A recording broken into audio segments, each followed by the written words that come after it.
Success के बाद का plan सबके पास है, लेकिन अगर गलती से फेल हो गए तो फेलियर से कैसे डील करना है कोई बात ही नहीं करना चाहता।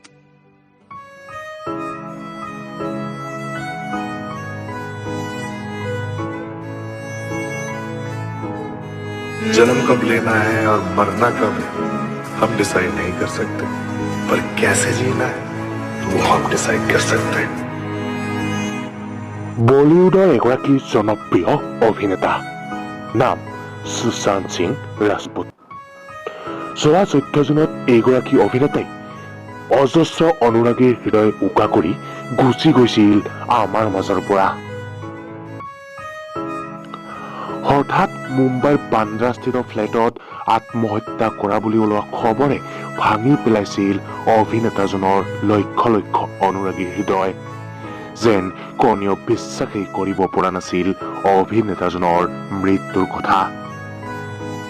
এগৰাকী হাঁহিমুখীয়া নিৰ্জু আৰু নম্ৰ স্বভাৱৰ অভিনেতা যিয়ে কম সময়ৰ ভিতৰতে সকলোকে আপোন কৰি ল'ব পাৰিছিল, সেইগৰাকী অভিনেতাৰ আত্মহত্যা যেন সহজভাৱে ল'ব পৰা নাছিল কোনেও।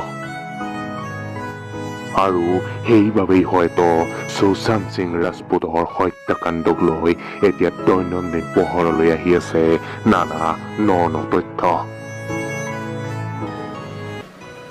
একটা কাপুৰৰ জনপ্ৰিয় ধাৰাবাহিক পবিত্ৰ ৰিস্তাৰে অভিনয় জগতত খচ পেলোৱা সুশান্ত সিং ৰাজপুতে বলিউড জগতত খচ পেলাইছিল কাইপছে ছবিৰ জৰিয়তে।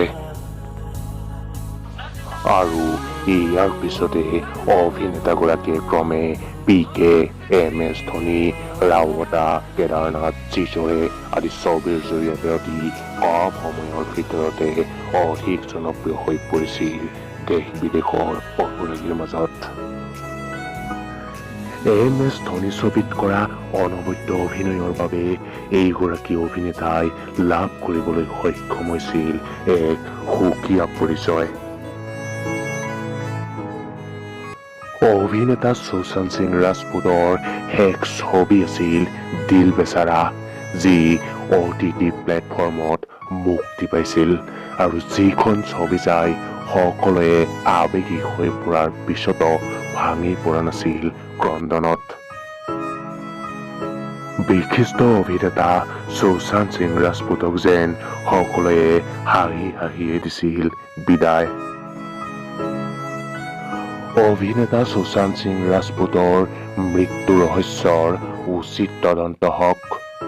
অভিনেতাগৰাকীৰ লাখ লাখ অনুৰাগীৰ সমান্তৰালকৈ আমি পিপুলছ ভইচেও এয়াই কামনা কৰিছো। ভৱিষ্যতে আৰু এনে ঘটনা নঘটক আন কাৰোৰে লগত। যদি অভিনেতা সুশান্ত সিং ৰাজপুতৰ মৃত্যু পূৰ্ব পৰিকল্পিত আছিল, তেন্তে নাই পাওক সুশান্ত সিং ৰাজপুত আৰু তেওঁৰ পৰিয়ালে। অভিনেতা সুশান্ত সিং ৰাজপুতৰ নাই কামনাৰে সুশান্তলৈ আমাৰ একাজলি শ্ৰদ্ধাঞ্জলি।